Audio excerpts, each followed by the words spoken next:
Welcome to the Terror Time. The first story is about the Watcher in the Shadows. It started with a phone call, one that I'll never forget. I was home alone on a Friday night, enjoying the quiet after a long week. My phone buzzed on the table, the screen flashing with an unknown number. Normally, I wouldn't answer, but something about this call felt different. Urgent, maybe. I picked up. At first, there was just silence on the other end, and then I heard a raspy breath. "I'm watching you," the voice whispered. My heart skipped a beat, and I felt a chill run down my spine. I hung up immediately, convincing myself it was just a prank. But deep down, I knew it wasn't. Over the next few days, the calls continued. Always the same voice. Always the same words, "I'm watching you." My hands would shake every time I saw the unknown number, but I still refused to answer. It felt like I was living in one of those scary movies where you know something horrible is about to happen, but you can't stop it. I decided to install security cameras around my house. Something in my gut told me it wasn't just a random stalker prank. As much as I wanted to ignore it, I couldn't shake the feeling that someone was really out there. My nightmares grew worse. Images of shadowy figures lurking outside my windows, creeping closer and closer. Then, one night, I was reviewing footage from the security cameras. I had almost forgotten about them until I saw something that made my blood run cold. It was a creepy figure standing just outside my front door, completely still, staring directly into the camera lens. The person was dressed in all black, their face hidden behind a hood, but the way they stood there, it felt unnatural. Like they wanted me to know they were there. I watched the video over and over again, hoping it was just some glitch, a random passerby. But no, the figure stood there for over an hour, just staring, before slowly walking away. I felt like I was trapped in some twisted horror video, or an episode of Unsolved Mysteries, the kind where people disappear without a trace, and no one ever figures out what really happened to them. I reported it to the police, but without a face or a clear motive, they couldn't do much. They took a report, said they'd patrol the area more often, but I knew they didn't believe me. The footage wasn't enough. The calls stopped for a while after that, and I thought maybe, just maybe, the nightmare was over. But I was wrong. One night, about 2 weeks later, I was home again, watching TV to distract myself from the creeping sense of dread that never fully left me. It was raining heavily outside, the kind of downpour that makes you feel isolated from the world. That's when I heard it. A soft tapping on the window behind me. My heart pounded in my chest as I slowly turned around, expecting to see nothing, maybe just the rain playing tricks on me. But there he was, the same figure from the camera footage, standing outside my window, his face pressed against the glass. Even though I couldn't see his face clearly, I could feel his eyes on me, like they were burning holes into my soul. I jumped up and grabbed my phone, dialing 911 with trembling hands. But by the time the police arrived, he was gone. They found no trace of him, no footprints, no signs of forced entry. Nothing. It was like he was a spirit, an evil presence haunting me, and the police couldn't help. That's when I knew I was on my own. I became a prisoner in my own home, locking every door and window, always glancing over my shoulder. I stopped going out at night, and even during the day, I felt like someone was watching me. My friends thought I was paranoid, and maybe I was. But I couldn't shake the feeling that this was more than just a stalker. It felt like I was living in a real horror story, a true scary story that people tell around campfires to spook each other. Then, one night, I woke up to the sound of my front door creaking open. I had locked it, I was sure of it, but now it was wide open, swaying slightly in the breeze. My heart raced as I grabbed a kitchen knife and crept toward the door, trying to be as quiet as possible. As I stepped into the hallway, I heard a voice, a low, guttural whisper coming from the darkness. "I told you, I'm watching." I froze. The voice wasn't coming from outside. It was inside my house. I spun around, my eyes darting through the shadows, but I saw nothing. No one. The only sound was the rain outside and my own ragged breathing. I didn't know what to do, so I bolted, running out of the house and straight to my neighbors, pounding on their door until they let me in. By the time the police arrived, the house was empty again. But this time, they found something. A note, placed neatly on my pillow. It was written in red ink, almost like blood, and it said, "Next time, you won't be so lucky." I moved out the next day. I couldn't stay there anymore. The house, my home, had become a prison, a place where I felt constantly hunted. And even though I left, the feeling of being watched never truly went away.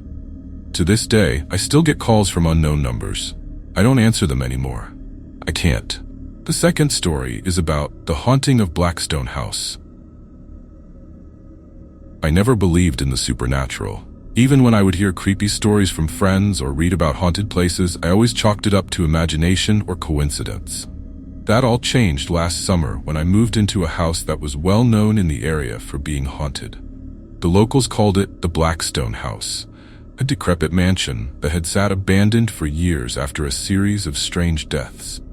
I didn't know much about it, but the rent was cheap and I needed a place fast. So I took it. The first night I moved in, things were quiet. Too quiet. The kind of silence that feels heavy, like the air is pressing down on you. I tried to ignore it, telling myself it was just an old house settling. But as I lay in bed, I started to hear scary sounds coming from the walls. A faint scratching, almost like fingernails dragging along the wood. It was unsettling, but I managed to fall asleep, telling myself it was probably rats. By the second night, the sounds had escalated. The scratching turned into whispering, soft voices that seemed to echo through the halls. At first, I thought it might be the wind, but then I heard the whispering distinctly say my name. My heart pounded, but I forced myself to stay calm. I was home alone, after all, and no one else was in the house. I started to get the feeling I wasn't really alone. It was that kind of paranormal feeling you hear about in stories where people swear they feel like they're being watched. That night, I slept with the lights on. Things only got worse after that. On the third night, I woke up to the sound of footsteps outside my bedroom door. Heavy, deliberate steps, like someone was pacing back and forth. I shot up in bed, heart racing. I was sure it wasn't my imagination this time.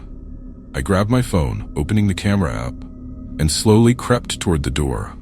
My hand hovered over the doorknob, but I couldn't bring myself to open it. Instead, I turned on the camera and slid it under the door, hoping to catch something on video. I held my breath as I watched the screen. For a few seconds, nothing appeared, just the darkened hallway.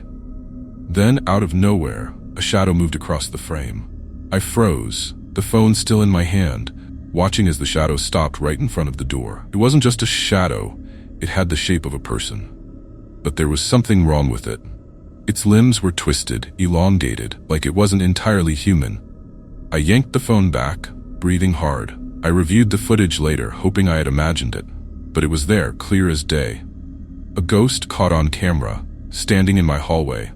That's when I knew this house was more than just haunted. There was something deeply wrong with it, something evil. I considered leaving right then and there, but curiosity got the better of me. I wanted to know more about the history of the house, what had happened to the people who lived here before me. I went to the local library and did some research. What I found left me speechless. The Blackstone House had been the site of multiple deaths, all under mysterious circumstances. Most of them were families who had moved in and vanished within months, their disappearances unsolved. One article mentioned that neighbors would often hear the sounds of screaming and furniture moving in the middle of the night, only to find the house empty the next morning. It was like the house itself had swallowed its inhabitants whole. There were rumors of a woman who once lived there, a widow named Eleanor Blackstone. She was said to have dabbled in dark rituals after the death of her husband and child. People claimed she summoned something in the house, something that couldn't be undone. Others said they saw her wandering the halls even after her death, her real ghost still trapped within the house's walls. I was living in what felt like a real horror film, but I wasn't ready to leave just yet. I set up cameras throughout the house, determined to capture whatever was haunting it. If I was going to leave, I wanted proof that this wasn't just all in my head. That night, the house came alive. It started with the whispering again, louder this time, echoing from every corner of the house. Then came the banging, doors slamming open and shut, windows rattling violently. My phone buzzed with motion alerts from the cameras. When I looked, I couldn't believe what I was seeing. One camera, positioned in the living room, showed the furniture being thrown across the room by an invisible force. Another camera, placed in the kitchen, caught a glimpse of the same shadowy figure I had seen earlier, this time moving faster, almost darting from one side of the room to the other. But the most terrifying footage came from the camera in my bedroom. As I sat huddled in the corner of the room, I saw it. A woman, standing at the foot of my bed. Her face was pale, gaunt, her eyes sunken and black. Her long, tangled hair hung over her shoulders, and her clothes looked like they hadn't been washed in years. She just stood there, staring at me with those lifeless eyes. I couldn't move. I couldn't scream. It was as if she had me under some kind of spell. Slowly, she lifted her hand and pointed toward the door. And just like that, she vanished. The room was silent again, but the weight of her presence lingered. I was shaking when I reviewed the footage the next morning. I had captured everything: her appearance, the way she moved, the sheer terror on my face. I didn't know whether to be relieved or horrified. I had finally caught the haunting on camera, but now I was more afraid than ever. I reached out to a paranormal investigator, hoping they could help me make sense of what was happening. They agreed to come by, but when they arrived, something strange happened.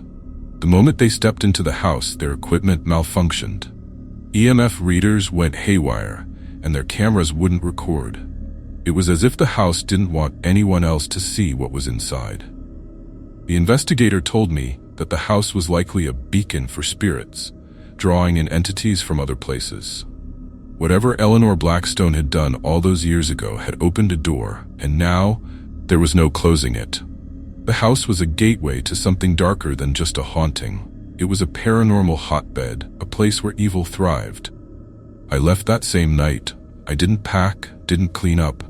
I just ran.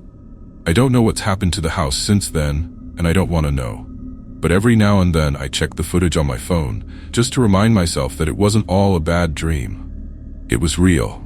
And I'll never forget the last thing the investigator told me. Some places don't just hold unsolved mysteries.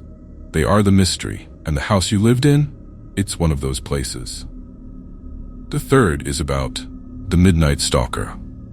It was around midnight when I took the night shift at the security desk of an old, abandoned warehouse on the outskirts of town. The place was huge, decaying, and had been out of use for years, but for some reason, the company had insisted on hiring night guards to watch the place. There were rumors about it being a hotspot for trespassers, but that didn't explain the extra security measures, like the multiple cameras that lined every corner of the building. The first few nights were quiet, almost too quiet. The only sounds I'd hear were the occasional creak of the old building settling, or the wind howling through the broken windows. It wasn't a pleasant place to be, but the paycheck was decent, and I could use the time to catch up on some reading. On the fifth night, though, things started to change. It was around 1 a.m. when the first alert came through. The security system was motion activated, and one of the cameras in the farthest corner of the warehouse had detected movement. I sat up in my chair, my pulse quickening as I switched the feed to that camera. At first, I saw nothing, just the empty hallway, dimly lit by the emergency lights. But then I caught a glimpse of it. A shadow darting across the floor, quick and unnatural. My heart skipped a beat. I rewound the footage, thinking it could have been an animal, or maybe just my imagination. But there it was again, a spooky, dark figure that moved in a way no human could. I stared at the screen, feeling a sense of dread wash over me. It didn't feel right. I'd been here for 5 nights straight and hadn't seen anything like this. But now something evil was lurking in the shadows. The next few nights only got worse. The chilling scares became more frequent. The motion detectors would go off randomly, but each time I'd check the cameras, I'd see that same dark figure. Sometimes it would be standing still, almost as if it were watching the camera itself. Other times it would move so fast that I could barely keep up with it. I knew I should have reported it to my boss, but part of me didn't want to seem paranoid. Besides, who would believe me? Then, on the 8th night, the real horror began. I was reviewing footage from earlier in the evening, going over the usual movements when something strange caught my eye. In one of the back rooms, which hadn't been touched in years, the figure appeared again. Only this time, it wasn't just a shadow. It was more defined, humanoid but distorted.